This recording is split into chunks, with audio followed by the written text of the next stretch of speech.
Nous allons maintenant faire 4 petits exercices ensemble pour nous entraîner à déterminer les primitives ou une primitive de fonction que l'on nous propose, donc à reconnaître dans une fonction qui nous est donnée une forme qui nous permette de déterminer une de ces primitives.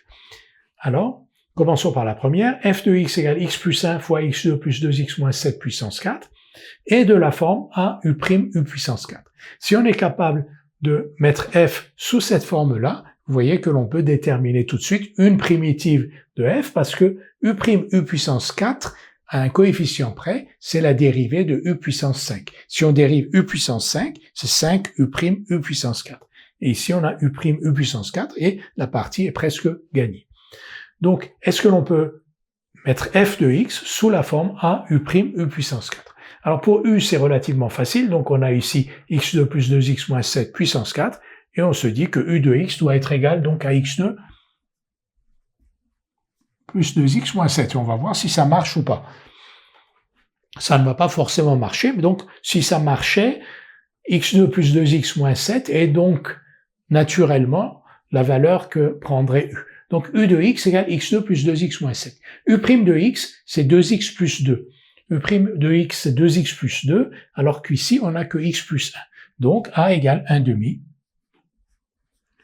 Donc 1 demi de u' u puissance 4 avec u de x égale x2 plus 2x moins 7 est égal à f. En effet, x2 plus 2x moins 7, sa dérivée, c'est 2x plus 2, multiplié par 1 demi, ça fait x plus 1, et u puissance 4, c'est bien x2 plus 2x moins 7 puissance 4. Maintenant, f de x égale 2x plus 1 sur x2 plus x plus 4 puissance 3. On nous dit de voir dans f une forme a u' sur u puissance 3 et donc de déterminer les valeurs de petit a et petit u. Alors là aussi, u de x, c'est x2 plus x plus 4. La dérivée de u de x, c'est 2x plus 1 que l'on retrouve ici. Donc a est égal à 1. On n'a pas besoin de coefficients qui viennent rectifier comme ici. On avait un demi qui venait rectifier le fait que la dérivée est égale à 2x plus 2, alors que l'on n'avait besoin que de x plus 1.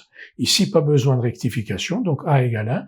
Et f est de la forme, donc u' sur u puissance 3. Et u' sur u puissance 3, c'est une forme dont on peut déterminer facilement une primitive.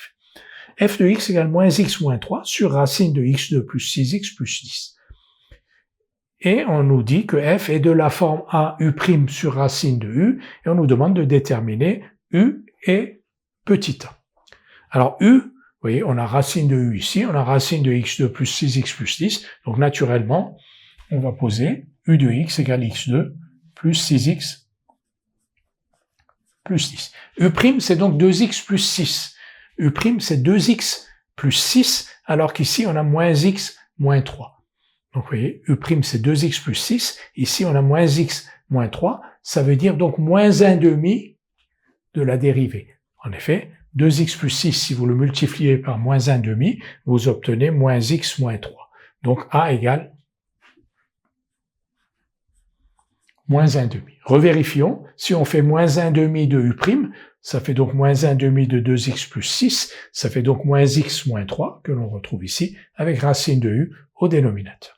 Et enfin, un dernier, f de x égale cosinus de x, cosinus de sinus de x, et de la forme u' cosinus de u. Donc là, c'est simple.